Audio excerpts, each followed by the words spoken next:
मनुष्य जो भी करता है उसमें उसकी इच्छा होती है। मैं यह काम करूँगा तो हमें ये मिल जाएगा, मैं ये काम करूँगा तो हमें ये चीज़ प्राप्त हो जाएगा।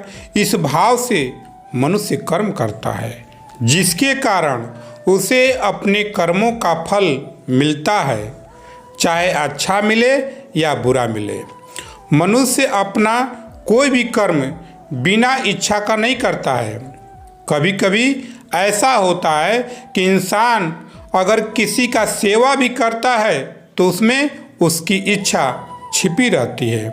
कोई मनुष्य पूजा भी करता है तो उसमें भी उसका इच्छा छिपा रहता है। मनुष्य कोई भी ऐसा कर्म नहीं करता है जिसमें उसका इच्छा न हो। इसी इच्छा के कारण मनुष्य को बार बार इस धरती पर जन्म लेना पड़ता है।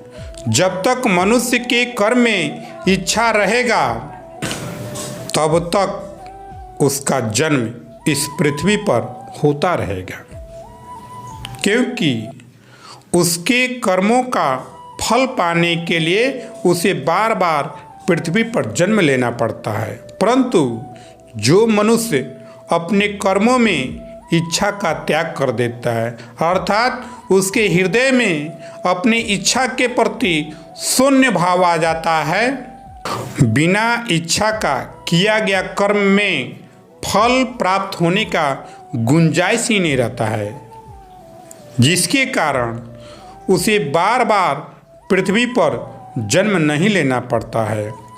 उसके आत्मा को जन्म मरण के बंधनों से मुक्ति मिल जाता है।